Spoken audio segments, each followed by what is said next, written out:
tangu tarehe 1 ya hii mwezi na hata leo tunaendelea mafundisho inayohusu hila 10 za shetani kwa kuharibu maisha ya Wakristo. Les 10 ruses de Satan pour détruire les chrétiens. Kama vile mjuavyo, tunakuwa na shahiri letu ambalo tunalisoma la wa Efeso sura 6 mstari wa 10 hadi 12. Muda umeenda, ila pamoja na hii tukajifunza hila. Tuko katika kujifunza hila 10. Mwandishi mmoja ameorozesha na kuandika karibuni hila 125 ambazo shetani hutumia kwa ajili ya kuharibu maisha ya Wakristo, maisha ya kanisa. Ila kuna kuwa zile 10 ambazo anazoziita amri, yaani anazowapea wajumbe wake walio katika ulimwengu wa rohoni na wengine ambao wanakuwa katika wakivaa nyama na mwili kama sisi, wakiwa miongoni mwetu, wakiwa miongoni mwa familia zetu. Na katika hizo hila, ya kwanza inasema, nendeni enyi wajumbe wangu, wala musiruhusu wa Kristo kuomba na kufunga. Ne permettez pas aux chrétiens de prier et de jeûner. Ya pili inasema, ne permettez pas aux chrétiens de lire la Bible. Ils peuvent lire les romans, les journaux et les autres livres à caractère même biblique. Wanaweza kusoma vitabu vingine kama majournaux, kama vitabu vingine hata vilivyo kama vya Biblia vilivyoandikwa, lakini musiwaruhusu wasome Biblia. Hiyo tumejifunza sana. Ya tatu, dites aux chrétiens que leur père n'a pas besoin de leurs dîmes et de leurs offrandes. Ce sont les pasteurs qui les mangent. Waambieni wa Kristo ya kwamba baba yao hana haja ya vyakumi vyao na sadaka zao. Ni wachungaji au wapastor ndio wanakuwa wanazikula. Na hiyo tuliicheua sana kiasi, na amini Mungu akujalie neema hata yale yote tuliyojifunza ipate kukusaidia katika safari yako ya kwenda mbinguni. Ya 4, laissez les chrétiens pauvres en les empêchant de payer leurs dîmes et de donner leurs offrandes. Waacheni wa Kristo wabaki wakosefu maskini kwa kuwazuia wasilipe vya 10 vyao na wasilitowe pia sadaka zao. Na ya 5 ambayo tuliona siku ya Mungu ambayo ilipita inasema, allez propager la haine et la division dans les familles et dans les églises. Nendeni mukasambaze chuki na magawanyiko katika mafamilia na katika makanisa. Na hii tumeizungumzia ya kutosha siku ya Mungu iliyopita. Acha asubuhi ya leo twende kunukta ya 6. Nukta ya 6 inasema, au hila ya 6, 6e ruse, inasema, ne permettez pas aux chrétiens Ne pas permettre aux chrétiens de prêcher, d'enseigner ou de témoigner la gloire de Dieu. Musiruhusu wa Kristo wahubiri, wafundishe na washuhudie utukufu wa Mungu au matendo makubwa ya Mungu. Ne pas permettre aux chrétiens de prêcher, d'enseigner ou de témoigner la gloire de Dieu. Twende tusome neno la Mungu katika kitabu cha Matendo ya Mitume sura 1 na mstari wa 8. Matendo ya Mitume sura 1 na mstari wa 8. Matendo ya Mitume sura 1 na mstari wa 8. Kama tumepata, tusome katika jina la Yesu Kristo. Lakini mtapokea nguvu akiisha kuwajilia juu yenu Roho Mtakatifu, nanyi mtakuwa mashahidi wangu katika Yerusalemu na katika Uyahudi wote na Samaria hata miisho ya nchi. Neno la Bwana. Kwa Kifransa inasema Acte 1:8, mais vous recevrez une puissance, le Saint-Esprit survenant sur vous, et vous serez mes témoins à Jérusalem, dans toute la Judée, dans la Samarie et jusqu'aux extrémités de la terre. Parole de Dieu. Wapendwa, wokovu wangu na wokovu wako unalenga kwamba utimize wewe na mimi, kila mmoja wetu atimize kazi ambayo Yesu amemfanya aokoke. Kazi ambayo Yesu amekufanya wewe uokoke na mimi ni kwamba kila mmoja wetu awe shahidi, awe témoin.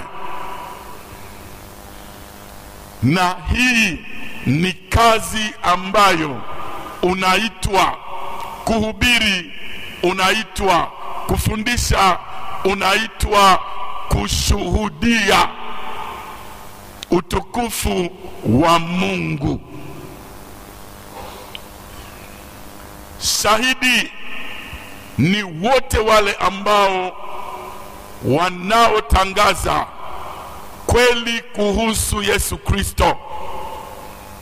Na katika neno la Kigiriki linalotafsiriwa na hii shahidi lina maana martir. Martir ina maana mtu ambaye anauawa, anakubali akufe kwa ajili ya Kristo, kama vile Stefano. Stefano ambaye alikuwa mtu aliyeuawa mara ya kwanza kwa ajili ya Injili, kama unasoma kwa Matendo ya Mitume sura yake ya 7. Na kuwa shahidi ni kusema ninakubali, nitamshuhudia Yesu, na kama ni kufa nakubali kufa. Sema amina. Hii ndiyo ambayo Bwana amefanya uokoke. Bwana amefanya bado ungali unaishi hapa chini ya jua. Kuna mashujaa, watumishi wa Mungu wenye nguvu na vipawa, wenye upako wa ajabu, na walimtumikia Mungu sana, lakini mwaka uliopita walilala. wewe kama unaishi, uelewe ya kwamba ni kwa sababu Bwana anataka uendelee kuwa shahidi wake.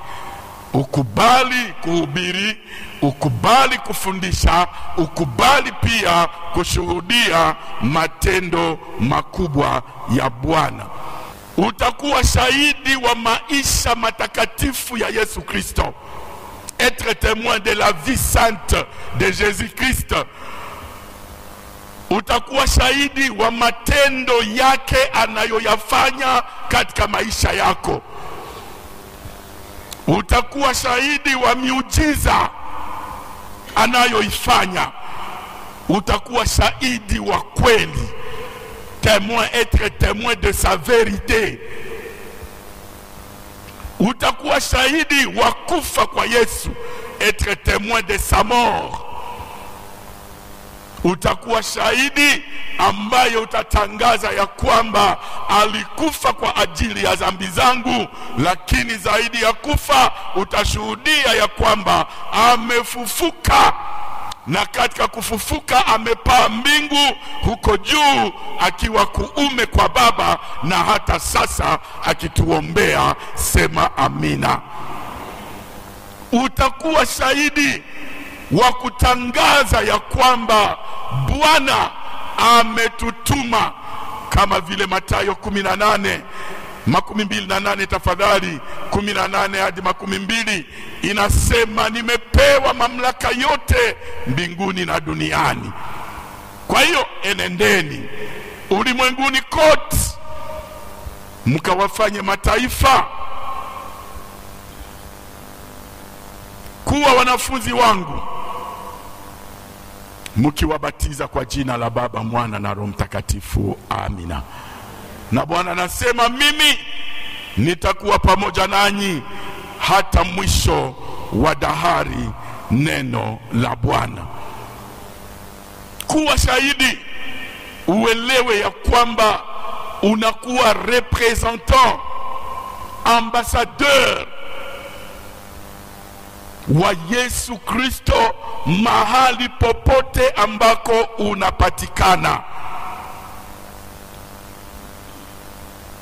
Unakubali kwamba kwa ajili ya Injili, mateso yoyote ambayo yanaweza kutokana na Injili usionee haya na uikubali, kama vile ilivyokuwa na ndugu zetu ambao walitutangulia, mitume na wanafunzi wa karne ya kwanza.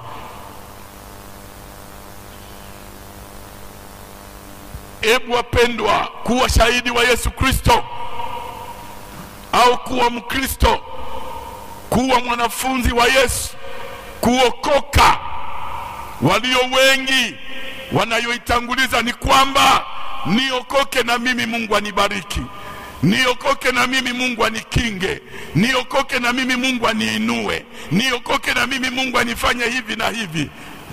Hiyo kwa bahati mbaya ndiyo kitu ambacho shetani ameweka katika akili zetu.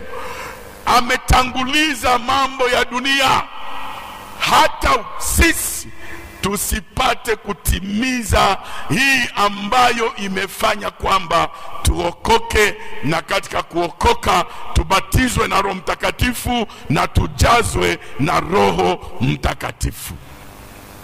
Yaani kuhubiri, kufundisha pamoja na kushuhudia Yesu Kristo kwa hatua zote za maisha yetu. Elewa ya kwamba mpendwa, mitume Bwana akawaambia, msitoke Yerusalemu hata mtakapopokea Roho Mtakatifu.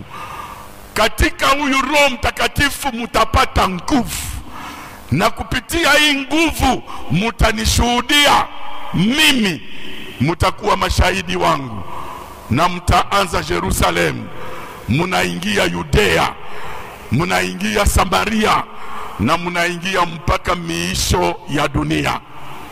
Atusaidie Bwana. Na wakabatizwa katika Roho Mtakatifu, wakajazwa katika Roho Mtakatifu.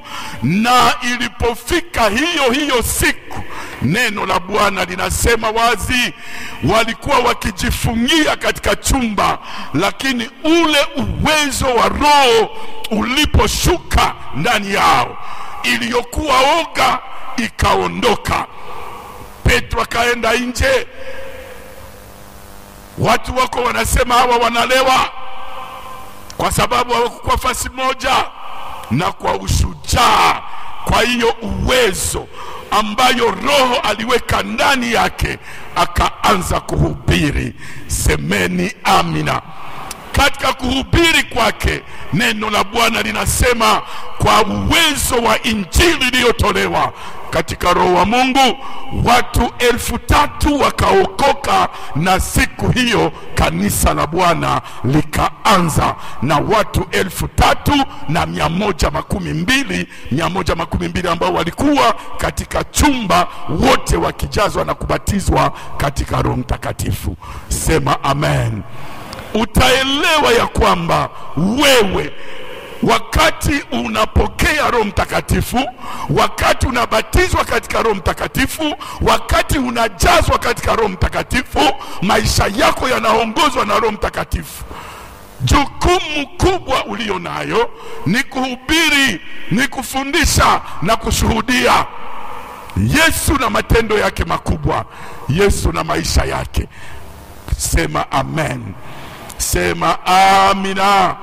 Lazima tutakuwa mashahidi. Ndugu zetu hawa, Mungu anawapatia un plan divin, namna watakavyoenda. Wakianza Yudea, wakianza Jerusalem, pale ambako walipata nini? Pale walipokea Roho Mtakatifu. Kwenye maeneo yenu pale mwanze kuhubiri. Yudea ilikuwa mji ambamo ndani yake ndimo mko Jerusalem, kwa maana Jerusalem inakuwa capital au mji mkuu wa Yudea.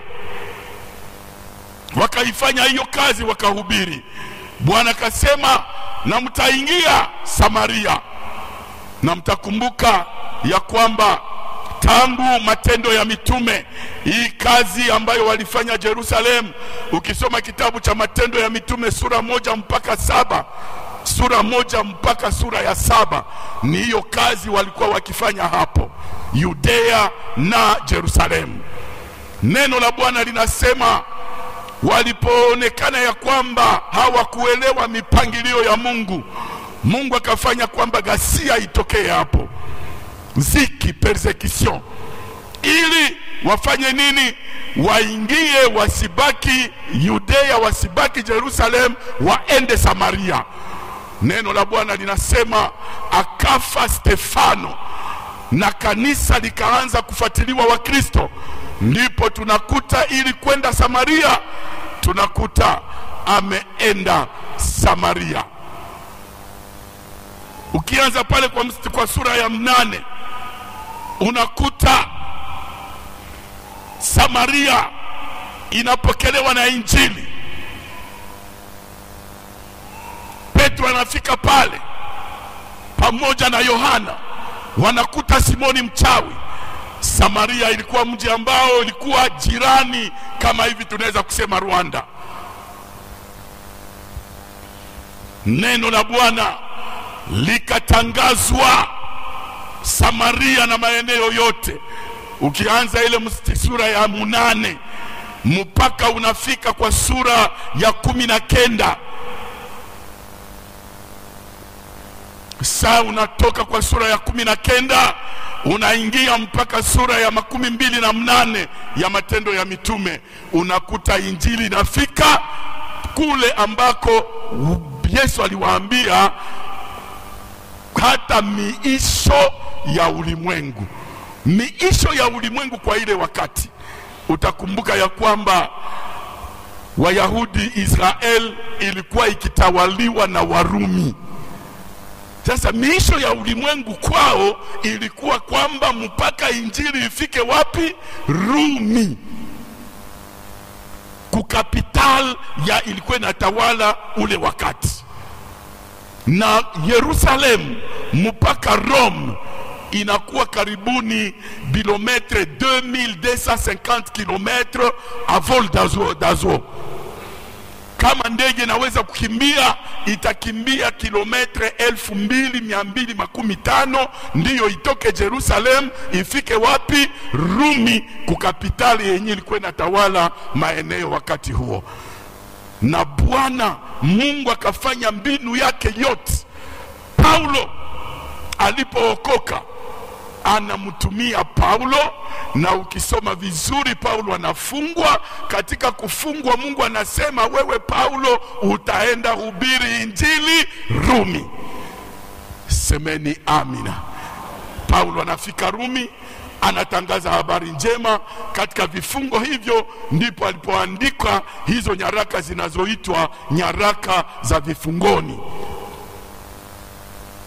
yani wa Efeso, wa Kolosai, pamoja na Timotheo wa kwanza, Timotheo wa pili na zingine nyaraka.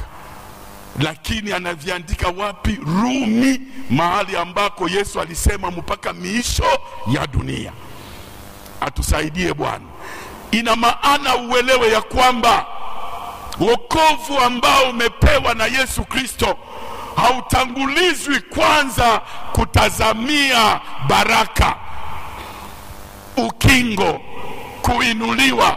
Hivyo viko ni haki vya watakatifu, lakini anavyokungojea hako ya kwanza, simama na uhubiri, simama na ufundishe, simama na ushuhudie uwezo wa Yesu Kristo na kazi ya Yesu Kristo katika maisha ya wote.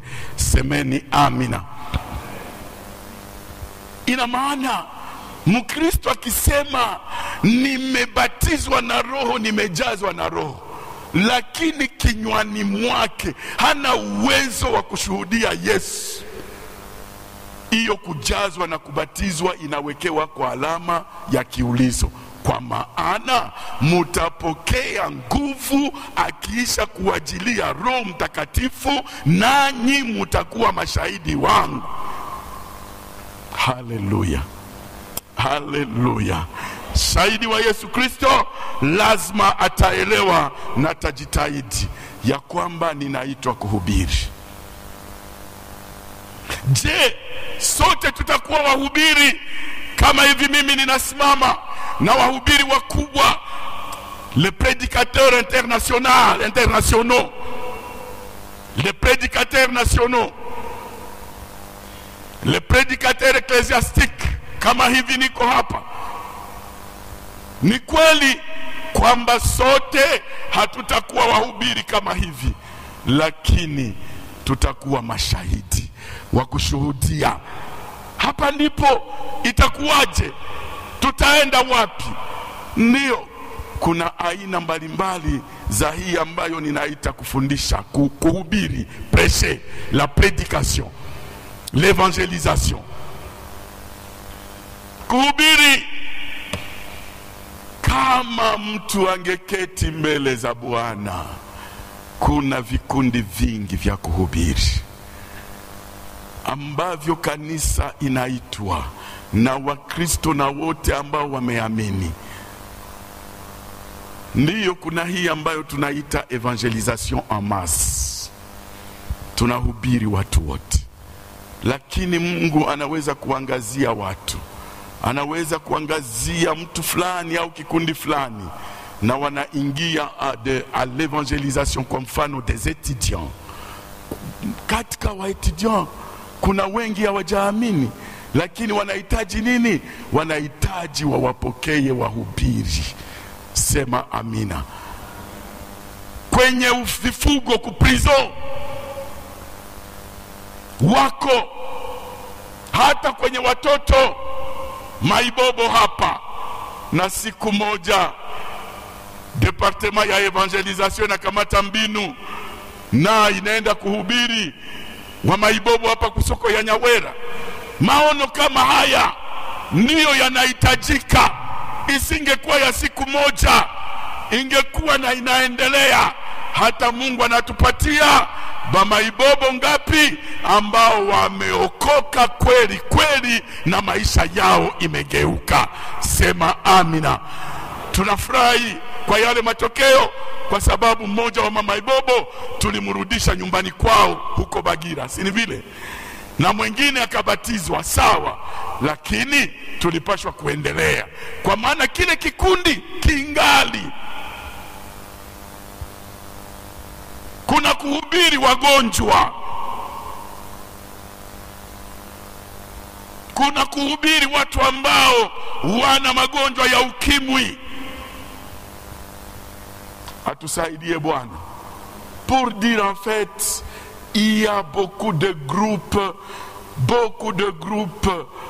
sociaux qui ont besoin de l'évangélisation de l'Église et des chrétiens.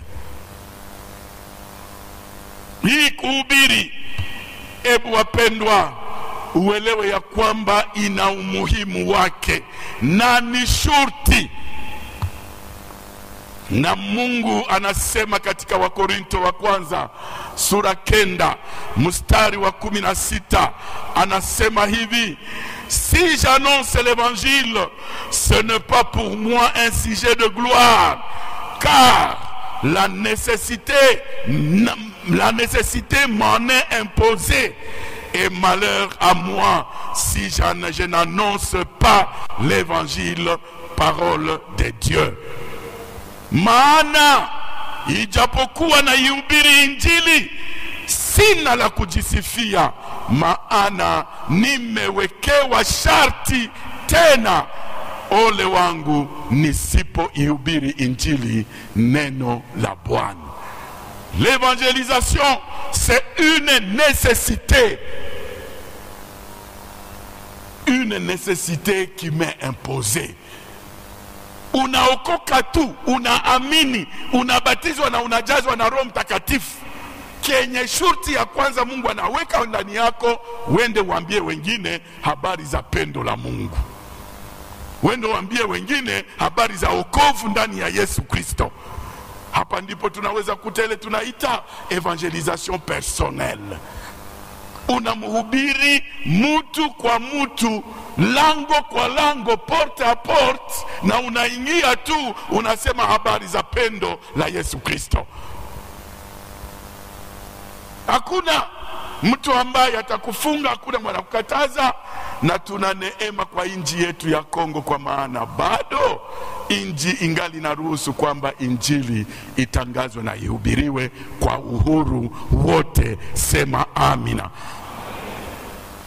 Ndio huyo mtumishi wa Bwana akatangaza na kusema katika Warumi sura 1 mstari wa 16 na 17, sioneye haya injili, kwa maana ni uwezo wa Mungu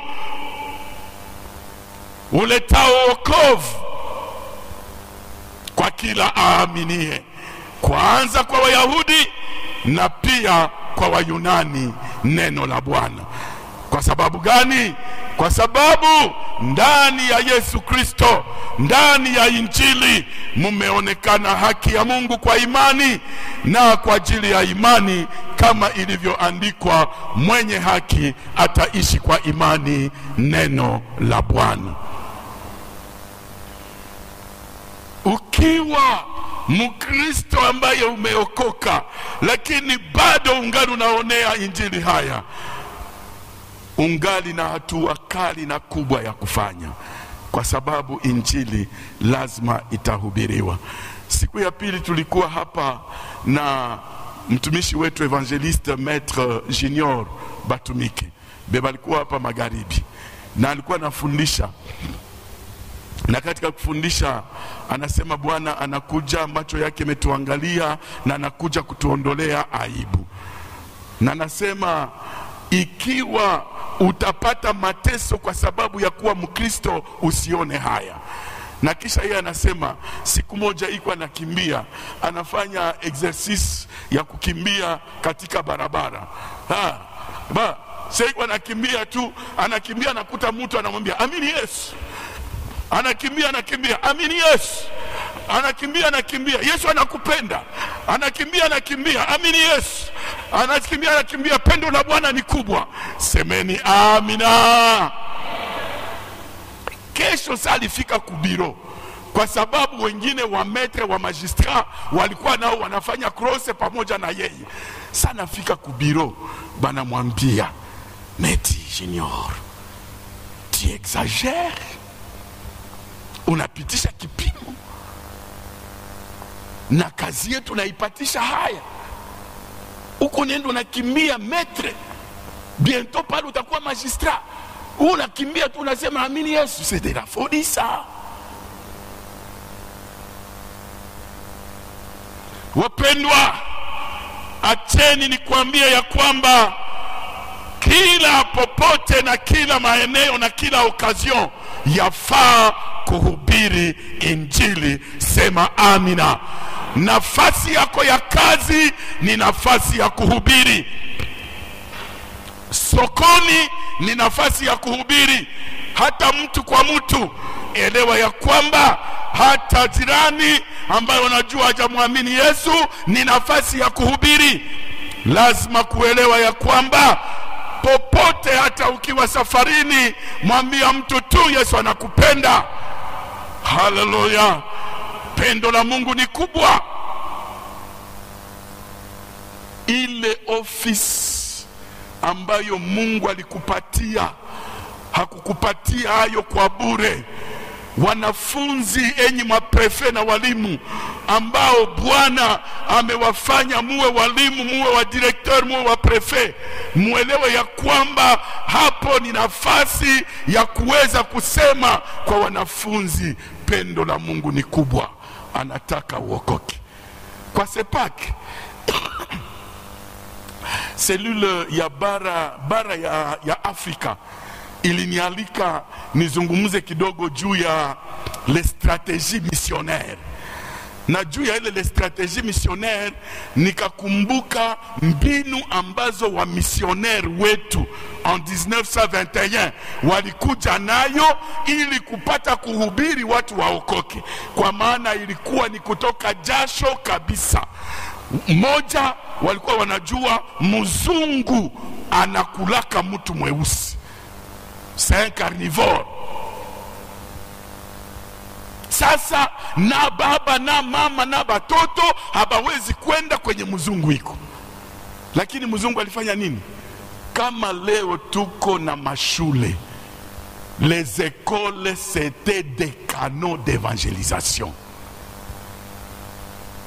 Kama tuko na macentre de santé, njo kwenye balisema tujenge kwenye biko na mabidonda les plaies tropicaux ou tropical, biko na mabidonda, tutakuwa tunabatunza. Sasa tunabatunza kudispa na tuko tunabasomea Biblia na tunabambia amini.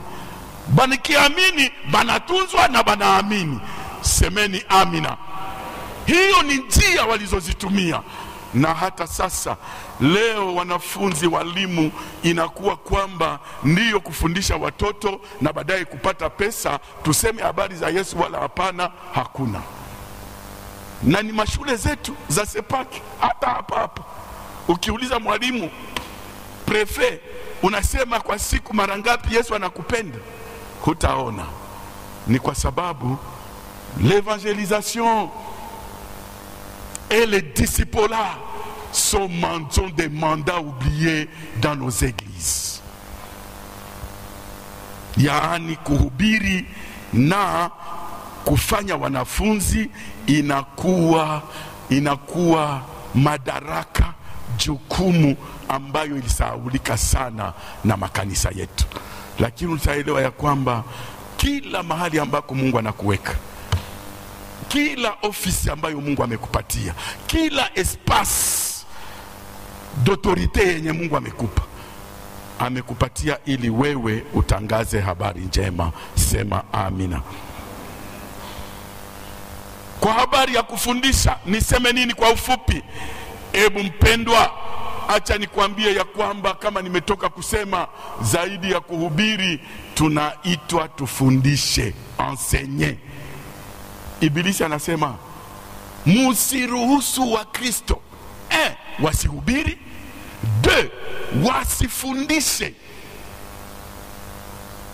Kufundisha, c'est faire les disciples, c'est les disciples-là. Les disciples-là. Na hii, na sisi wachungaji, na mapasta, na wanani, tumeanguka. Tuko na neema tu kwa sababu Roho Mtakatifu anafanya kazi yake. Lakini jukumu tungepewa, kila pastori hapa alipaswa kuwa na wanafunzi 13. Haiko sawa vile Maselile, hapana. Kuikala na tunaanza kuwafundisha na tunasema hawa wanakuwa nao wanafunzi wenye wanaenea. Yani tutawafundisha doktrine ya sepake, tunawafundisha habari za Yesu tangu na vile Yesu atarudia na yeye iko na vyenye anatia mkichwa. Kisha tunamtuma, wewe sasa na wewe uende uhubiri, na zaidi ya kuhubiri na ulete banafunzi ubatengeneze mpaka bafikishe kwenye naona fika. Hiyo tumeshindwa kweli. Tumeshindwa na hii mbinu hii, kwa sababu tungelikuwa sote wanafunzi, hatungetupwa na aizuru kila mafundisho. Mafundisho ya uongo, manabii wa uongo, ujumbe ya uongo, wale wote wangefika na wanakuta kila mmoja wetu mizizi ya neno la Bwana katika juu ya imani yake. Semeni amina. Semeni amina. Hapa ndipo tunakuta Timotheo wa pili sura 2 mstari wa 1 inasema, wewe mwanangu.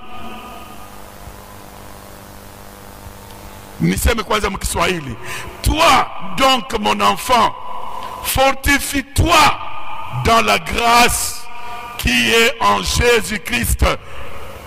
Et ce que tu as entendu de moi en présence de beaucoup de témoins, confie-le à des hommes fidèles qui soient capables de l'enseigner aussi à d'autres paroles de Dieu.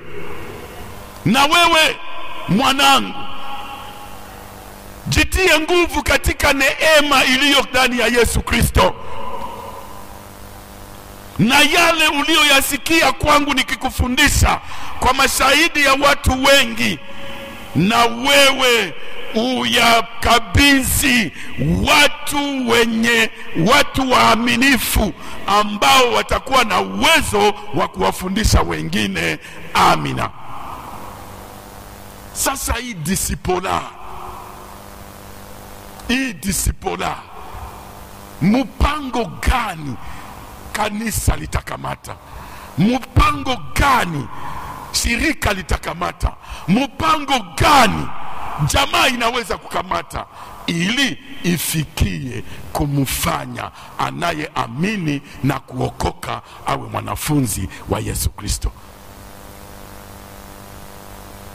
Wapendwa, nataka nimalize kusema témoigner la gloire de Dieu, kushuhudia matendo ya Mungu. Leo watu kushuhudia inakuwa shida. Watu wanaishi matendo makubwa ya Bwana na Mungu anawatendea maajabu, lakini washuhudie. Shetani ameonyesha ndani ya watu ya kwamba kushuhudia c'est un scandale,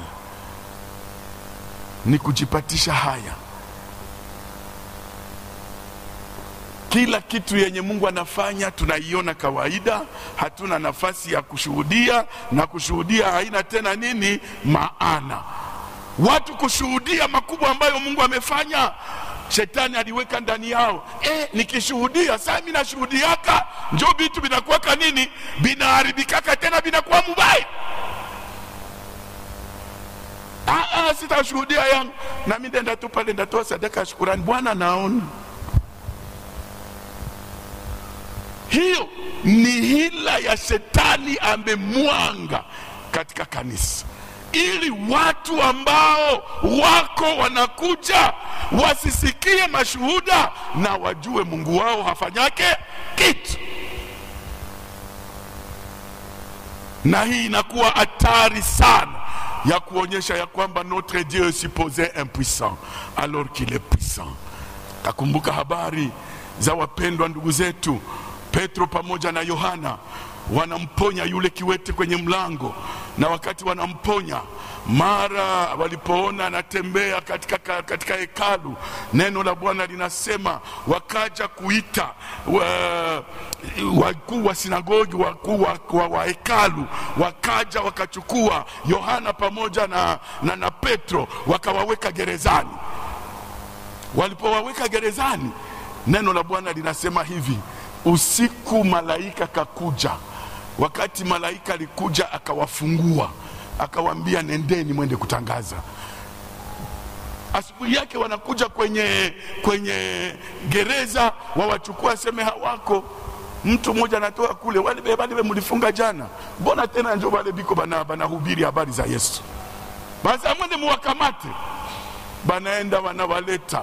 Wakati wanawaleta, wanasema wewe wenyewe, wanaambiana wakuu wa hekalu, tubafanya yaba batu. Tukibaua population iliona ngisi ishara ilifanyika. Tukiwapiga population taifa iliona ngisi ule mtu alipona. Matendo makubwa ya Bwana. Semeni amina.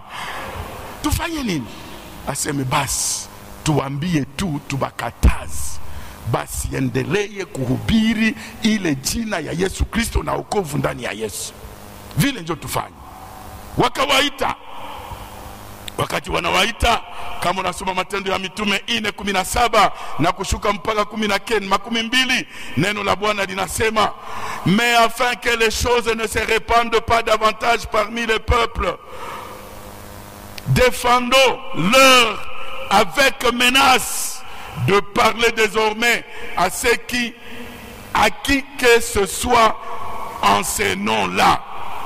Et les ayant appelés, ils leur défendirent absolument de parler et d'enseigner au nom de Jésus. Pierre et Jean leur répondit. Alléluia. Pierre et Jean leur répondit, jugez s'il est juste devant Dieu de vous obéir plutôt qu'à obéir à Dieu, car nous ne pouvons pas ne pas parler de ce que nous avons vu et de ce que nous avons entendu. Hallelujah. Wamewafunga na wanawaambia siku nyingine msihubiri juu ya jina la Yesu. Petro na Yohana wanasema, amueni wenyewe na hukumuni. Je, tuwatii nyinyi tuache kumtii Mungu? Na itawezekana tuache kusema juu ya yale ambayo wenyewe tumeona na wenyewe tumesikia na tunaishi? Semeni amina. Mbona wewe Mkristo, ishara na miujiza Bwana anafanya mu maisha yako, umeshindwa kuyashuhudia? Hawa walikuwa mbele ya kifungo, walikuwa tayari kufa kwa ajili ya kushuhudia ya kwamba Yesu ndiye amemponya kiwete. Sema amina. Sema amina. Mungu akujalie neema uelewe ya kwamba wakati ambayo uko unashuhudia makuu ya Bwana, unashuhudia matendo ya ajabu ya Bwana, unafanya kazi ambayo shetani hafurahi kwamba ungeitimiza. Ne permettez pas aux chrétiens de prêcher, d'enseigner et de témoigner la gloire de Dieu. Usikubali kuwa kitoweo cha shetani. Ukumbuke na uelewe ya kwamba wakati hauhubiri na Bwana anakupatia nafasi, ina maana hila ya ibilisi imekukamata. Wakati haufundishe na wewe ni mwalimu, hila ya shetani imekukamata. Na wakati mmefumba vinywa wala msishuhudie yale ambayo Bwana yuko anatenda, muelewe ya kwamba hila za shetani zimewafunga. Tuseme nini? Visababu gani? Niende kumaliza. Quelles sont les ruses utilisées par Satan pour nous empêcher de prêcher, d'enseigner, de témoigner la gloire? Hila zenyewe ziko mingi, lakini mimi nimeorozesha hizi. Ya kwanza, wakati unajikuta ya kwamba hauko tayari kutimiza hizi kazi tatu, mojawapo au zote. Moja, kisababu ni egoisme, kujipenda. Unakuwa Mkristo wa kujipenda, na Bwana anasema hutajipenda wewe, lakini utamupenda jirani yako kama wewe mwenyewe. Moja, utampenda Mungu. Mbili, unapenda jirani, na katika kupenda jirani hutamunyima lile pendo ambalo ulikutana nalo hata likafanya kama upate wokovu. Ule wokovu upeleke na lile pendo la Mungu uwatangazie wengine. Ya pili, la peur, boga. Ni ajabu leo mimi nawaza vijana wamepona kwa sababu Biblia inakuwa mu matelefoni, na bako wepesi sana, telefoni inakuya baba natia pale tusome neno la Bwana, wanatosha telefoni. Lakini sont rares même les gens benyi banakamata Biblia kama hii vidada yuko nayo na napeleka nako nayo jeune. Ya tatu, la honte, haya. Ya ine, la peur du diable, la peur du retour du diable. Sitashuhudia kwa sababu saa yenye mimi nashuhudia bitu bitaharibika. C'est ça le retour du diable. Shetani tena atanipiga vyangu biharibiki. Ina maana hujue yule unayemwamini na uwezo ulio ndani yako. Ingine sababu, dévalorisation de notre chrétienté. Yani ni kushusha, haujui samani ya Ukristo wako. Ingine sababu, s'ignorer soi-même. Haujijue wewe ni nani. Umeshasahabu kama uko ambassadeur, umeshasahabu kama uko representant wa Mungu ambaye unaitwa kufanya nini? Kutetea Yesu Kristo popote ulipo. S'ignorer soi-même. Ingine, ne pas s'imprégner dans la connaissance de la parole de Dieu. Tumeokoka, lakini ile mbinu au hila ya shetani ya pili, muwazuie wasisome Biblia, imeteka wengi, wala maarifa ya neno la Mungu halijai wala haiko ndani yetu. Ingine nilisema, sijui kama ni kweli kama sivyo, lakini mimi niliwazia, c'est la culture de la douceur, la culture de silence des Africains, des Congolais ou de certaines tribus. Kuna zile kabila ambazo unakuta watu ni wenye kujifunga wakimya kimya, wapendi sema na kadhalika. Ndiyo, ni vizuri, lakini ikiwa ni kutangaza habari njema, Mungu akujalie neema na Mungu akusaidie. Et enfin nimalize, le manque de formation. Manque de formation ni kukosa kufunzwa, na hii inaingia kule ambako nilisema le disciple. Wapendwa, hivi vyote ni visababu, lakini nataka nikwambie ya kwamba Mungu akujalie neema. Simama na upiganishe hii hila ya shetani. Mwambia Bwana, nipe roho ya kutangaza pendo lako kubwa. Semeni amina. Nipe neema Bwana ya kuhubiri. Nimetoa mbinu mbalimbali za kuhubiri, unaweza kuzitumia.